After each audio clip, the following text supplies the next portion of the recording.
नमस्कार दोस्तों, आप देख रहे हैं लेक एजुकेशन। तो आप देखना शुरू कर चुके हैं डेली करंट अफेयर्स के मोस्ट क्वेश्चंस और आज है 22 अगस्त 2023। तो इसके अंतर्गत हम आपको सभी प्रतियोगी परीक्षाओं में सामान्य चेतना के संबंध में जो उपयोगी प्रश्न हैं वो हम इस सेशन में कराते हैं। अगर आपको हमारा वीडियो पसंद आता है तो आप हमारा चैनल सब्सक्राइब भी कर सकते हैं। तो चलिए चलते हैं हमारे मूल विषय क्वेश्चन की तरफ। पहला क्वेश्चन है कि हाल ही में विश्व वरिष्ठ नागरिक दिवस कब मनाया गया है, जो कि ये मनाया गया 21 अगस्त को। विश्व वरिष्ठ नागरिक दिवस के रूप में थोड़ा बहुत जानकारी कर लेते हैं। तो विश्व वरिष्ठ नागरिक दिवस प्रत्येक वर्ष 21 अगस्त को मनाया जाता है। 15 जून को प्रत्येक देश में विश्व बुजुर्ग दुर्व्यवहार जागरूकता दिवस के रूप में भी चिन्हित किया जाता है। संयुक्त राज्य अमेरिका के पूर्व राष्ट्रपति रोनाल्ड रेगन ने वर्ष 1988 में 21 अगस्त को विश्व वरिष्ठ नागरिक दिवस की स्थापना की थी। विश्व वरिष्ठ नागरिक दिवस एक ऐसा दिन है जो कि 60 वर्ष से अधिक आयु के लोगों को समर्पित है। हमारे बुजुर्गों को अपने दैनिक जीवन में जिन समस्याओं को सामना करना पड़ता है उन्हें विश्व वरिष्ठ नागरिक दिवस पर दुनिया भर के विभिन्न प्लेटफॉर्मों पर उजागर किया जाता है। सरकारों से अपेक्षा की जाती है कि वे उन समस्याओं को संज्ञान में लें जिनका सामना हमारे बुजुर्ग करते हैं और उनकी समस्याओं से निपटने में उनकी मदद करने के लिए उचित कानून या फिर नीतियाँ तैयार करें। विश्व वरिष्ठ नागरिक दिवस की पहली बार 14 दिसंबर 1990 को संयुक्त राष्ट्र महासभा द्वारा घोषित किया गया था। तो ये था विश्व वरिष्ठ नागरिक दिवस के बारे में कुछ इंपॉर्टेंट फैक्ट्स। तो चलिए देख लेते हैं अगस्त माह में पढ़ने वाले कुछ इंपॉर्टेंट डेज के बारे में शॉर्ट में जानकारी कर लेते हैं। 1 अगस्त को नेशनल माउंट क्लाइंबिंग डे, मुस्लिम महिला अधिकार दिवस और विश्व लंग कैंसर दिवस के रूप में तथा वर्ल्ड वाइड वेब डे के रूप में भी मनाते हैं। 3 अगस्त को विश्व अंगदान दिवस के रूप में भी मनाते हैं और 6 अगस्त को हिरोशिमा दिवस के रूप में मनाते हैं। 7 अगस्त को राष्ट्रीय हथकरघा दिवस के रूप में मनाते हैं तथा 8 अगस्त को अगस्त क्रांति दिवस के रूप में मनाते हैं। 9 अगस्त को विश्व आदिवासी दिवस के रूप में मनाया और हमने नागासाकी दिवस के रूप में भी 9 अगस्त को एक तरह से मनाया है।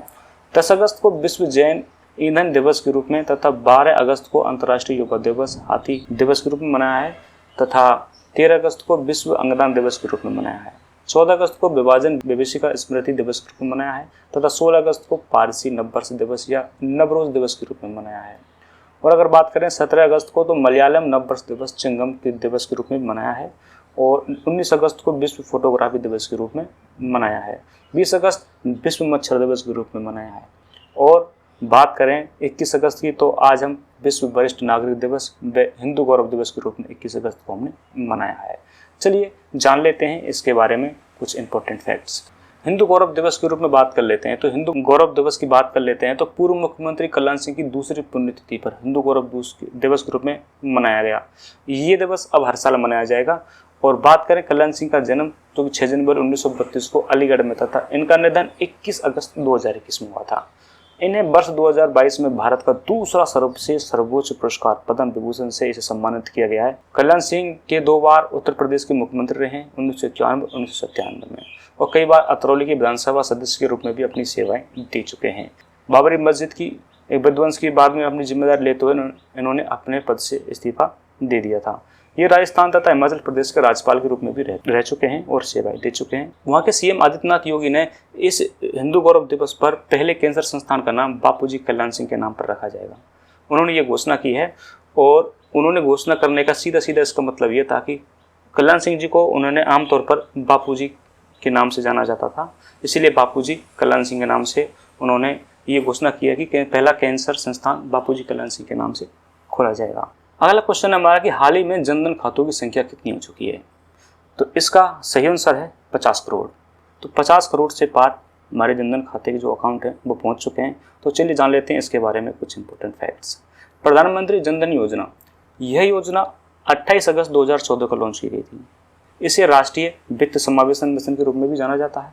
अब तक 50 करोड़ से अधिक खाते खोले जा चुके हैं। इन खातों में कुल जमा 2 करोड़ से अधिक है। इस योजना के तहत खाताधारकों को रुपए डेबिट कार्ड तथा 1 लाख रुपए तक का दुर्घटना बीमा दिया जाता है। अगर बात करें 28 अगस्त 2018 के बाद में जो PMJDY के खाते खुले हैं उनकी ये सीमा बढ़ाकर 2 लाख तक कर दी। इन खातों से लगभग 34 करोड़ रुपए कार्ड जारी किए जा चुके हैं तथा पात्र खाताधारकों को 10,000 रुपए तक का ओवरड्राफ्ट की सुविधा भी प्रदान की जाती है। इनमें से 5.5 करोड़ खातों को प्रत्यक्ष लाभ अंतरण मतलब DBT प्राप्त हुई है। कुल 50 करोड़ खातों में से 56% खाते महिलाओं के हैं, जिनमें से 67% खाते ग्रामीण तथा अर्ध सहकारी क्षेत्रों में खोले गए हैं। चलिए बढ़ लेते हैं अगले क्वेश्चन की तरफ। हाल ही में भारत ने 16वें खगोलीय विज्ञान और खगोल भौतिकी पर अंतर्राष्ट्रीय ओलंपियाड IOAA में कौन सी रैंक हासिल की है? इसका सही उत्तर है दूसरी रैंक हासिल की है। चलिए जान लेते हैं इसके बारे में। IOAA international olympiad on astronomy and astrophysics, इसके बारे में अगर बात की जाए तो इस IOAA में भारत ने 4 स्वर्ण 1 रजत पदक के साथ दूसरी रैंक के साथ हासिल की है।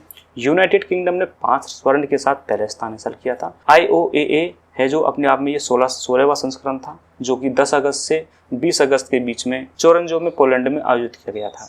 IOAA में 50 देशों के कुल छात्र 236 छात्रों ने हिस्सा लिया था। उन्होंने सभी श्रेणियों के सामूहिक रूप से बात करें तो 27 स्वर्ण 41 रजत और तथा 50 कांस्य पदक जीते थे। Inter university centre for astronomy and astrophysics IUCAA Pune के प्रोफेसर सुरहुद मोरे तथा मुंबई के प्रीतेश रणदीवे ने भारतीय टीमों का जो तरह से नेतृत्व किया था। और अब बात कर लेते हैं भारत के उन खिलाड़ियों के बारे में जिन्होंने ये पदक हासिल किए थे।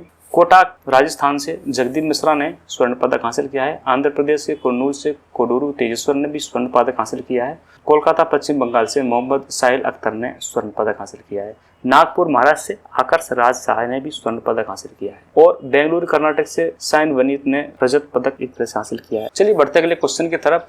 रूस के उस अंतरिक्षयान का नाम क्या है जो हाल ही में चंद्रमा से टकराकर दुर्घटनाग्रस्त हो गया तथा रूस का चंद्रमा मिशन एक तरह से विफल हो गया? तो उस यान का नाम है लूना 25। तो ये है लूना 25 और इससे चंद्रमा की दक्षिणी ध्रुव के पास बोगुस्लाविस्की क्रेटर पर उतरना था। और यह रोसकोस्मोस द्वारा एक रूसी चंद्र लैंडर मिशन था।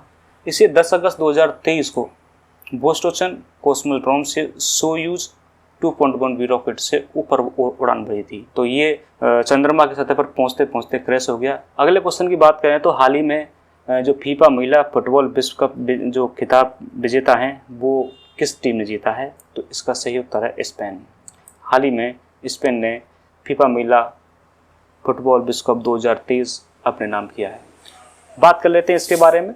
तो फीफा महिला विश्व कप 2023 के कुछ महत्वपूर्ण तथ्य हैं। तो इसके बारे में अगर बात करें तो 29वें मिनट में जो कप्तान का ओल्गा कर्नोमा का स्ट्राइक निर्णायक रहा, तो 29वें मिनट में एक तरह से निर्णायक गोल साबित रहा। स्पेन की राष्ट्रीय फुटबॉल टीम जर्मनी के बाद पुरुष और महिला दोनों विश्व कप जीतने वाली दूसरी टीम बन गई है। स्पेन की राष्ट्रीय फुटबॉल टीम को ला रोजा के नाम से भी जाना जाता है। फीफा महिला विश्व कप 2023 यह महिला विश्व कप का एक तरह से 9वां संस्करण था। यह 20 जुलाई से 20 अगस्त 2023 तक खेला गया तथा इसकी मेजबानी ऑस्ट्रेलिया तथा न्यूजीलैंड ने संयुक्त रूप से की थी। यह पहला विश्व कप महिला कप था जिसकी मेजबानी एक से अधिक देशों ने की थी। चलिए बढ़ते अगले क्वेश्चन की तरफ। हाल ही में भारत की किस खिलाड़ी ने एशियाई जूनियर स्क्वैश चैंपियनशिप में लड़कियों के अंडर 17 वर्ग में स्वर्ण पदक जीता है? तो इसका सही उत्तर है अनाहत सिंह। ये है इंडिया की अनाहत सिंह। बहुत ही तेज तर्रार खिलाड़ी, बहुत ही होनहार खिलाड़ी, जिनके इतनी होनहार खिलाड़ी की शुरू से इस क्षेत्र में पदक जीतते आई है। छोटी सी उम्र से लेकर अभी तक अपना एक तरह से अच्छा खेल दिखा रही हैं और भारत का नाम रोशन कर रही हैं।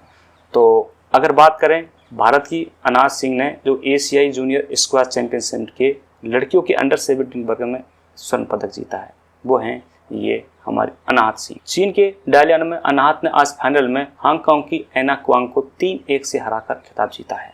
इससे पहले क्वार्टर फाइनल में अनाहत ने मलेशिया की डाइसली और सेमीफाइनल में मलेशिया की ही विटनी इसाबेल को विल्सन को हराया था। अनाहत का यह दूसरा स्वर्ण पदक है और अब तक 3 पदक इनके हो चुके हैं। उन्होंने 2022 में थाईलैंड में अंडर 15 में पहला स्वर्ण पदक जीता था और 2019 में एशियाई जूनियर चैंपियनशिप में अंडर 13 में कांस्य पदक जीता था। तो ये थी इनके बारे में कुछ इंपॉर्टेंट जानकारी। चलिए बढ़ते हैं हमारे अगले क्वेश्चन की तरफ। अगला क्वेश्चन है हमारे कि हाल ही में जितेंद्र सिंह ने कमल की कौन सी किस्म का अनावरण किया है? तो निम्हो 106, निम्हो 107, निम्हो 108 और निम्हो 109। इसका सही उत्तर रहेगा निम्हो 108। ये कमल की एक उन्नत किस्म है।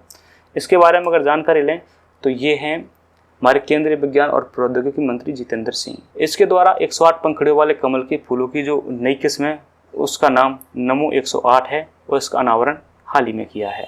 वैज्ञानिक और औद्योगिक अनुसंधान परिषद राष्ट्रीय वनस्पति अनुसंधान संस्थान द्वारा यह विकसित किया गया है। और इसके बारे में अगर बात की जाए तो इनके जो मुख्य अत्याधुनिक केंद्र हैं, विकास केंद्र हैं, वो लखनऊ में स्थित हैं, जिन्हें हम CSIR और NVIR के नाम से भी जानते हैं।